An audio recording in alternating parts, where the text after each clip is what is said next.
झारखंड के नगर निकाय चुनाव में पिछड़ा वर्ग यानी कि ओबीसी को 14% आरक्षण मिलेगा, जबकि एससी एसटी वर्ग को 36% आरक्षण का लाभ मिलेगा।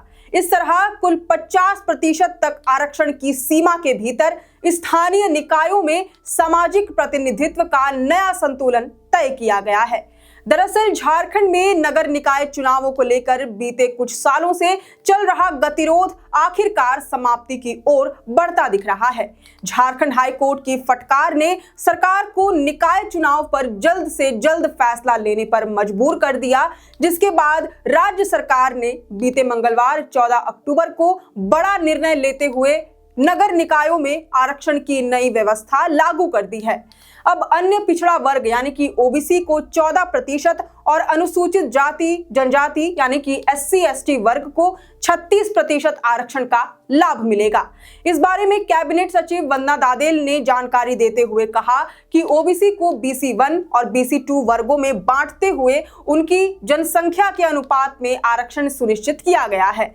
यह भी स्पष्ट किया गया कि इस प्रक्रिया से एससी और एसटी वर्ग के आरक्षण में किसी प्रकार की कटौती नहीं होगी। इसके साथ ही झारखंड कैबिनेट की बैठक में पिछड़ा वर्ग आयोग की ट्रिपल टेस्ट रिपोर्ट को मंजूरी दे दी गई। नगर पालिका निर्वाचन नियमावली में संशोधन का फैसला भी लिया गया है। अब झारखंड के सभी नगर निगम, नगर परिषद और नगर पंचायतों में सीटों का आरक्षण ट्रिपल टेस्ट फॉर्मूले के तहत ही तय किया जाएगा। ऐसे में अब माना जा रहा है कि ये बदलाव केवल एक प्रशासनिक निर्णय नहीं, बल्कि झारखंड के सामाजिक ढांचे में राजनीतिक प्रतिनिधित्व के नए दौर की शुरुआत है। अब तक नगर निकायों में केवल अनुसूचित जाति और जनजाति वर्गों को ही आरक्षण प्राप्त था, जबकि पिछड़े वर्गों को इसमें शामिल नहीं किया गया था। लेकिन अब ये ऐतिहासिक निर्णय ओबीसी समुदाय के लिए नगर निकाय स्तर पर भी भागीदारी का रास्ता खोलेगा। इससे पूर्व झारखंड हाई कोर्ट ने नगर निकाय चुनाव में देरी को लेकर सख्त रुख अपनाया था। मंगलवार को जस्टिस आनंद सेन की बेंच में हुई सुनवाई के दौरान अदालत ने राज्य सरकार को स्पष्ट निर्देश दिया कि वह 3 सप्ताह के भीतर राज्य निर्वाचन आयोग को चुनाव कराने की अनुशंसा भेजे।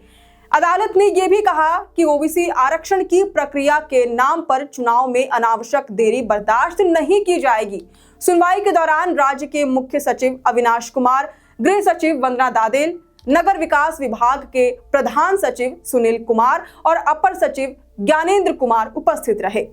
अदालत ने इन सभी अधिकारियों को अपनी सुनवाई में भी उपस्थित रहने का आदेश दिया है, जो कि 10 नवंबर को निर्धारित है।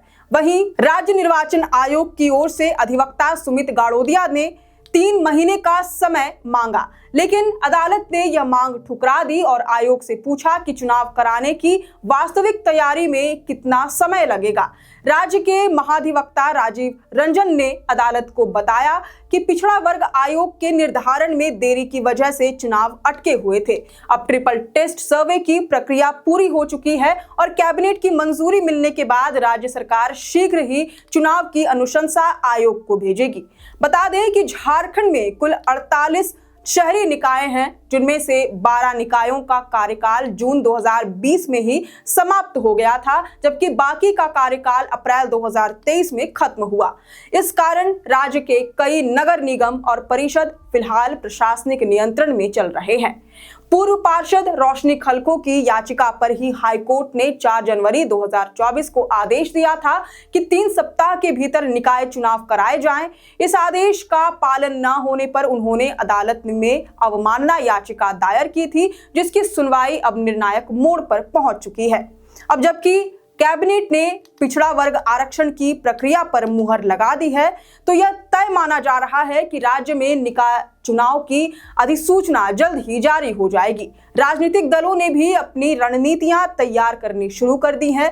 एससी एसटी और ओबीसी आरक्षण के इस नए समीकरण के बीच अब देखने वाली बात ये होगी कि सत्ता की यह स्थानीय लड़ाई किस दिशा में जाती है, क्योंकि अब मैदान में समीकरण भी बदले हैं और खिलाड़ी भी।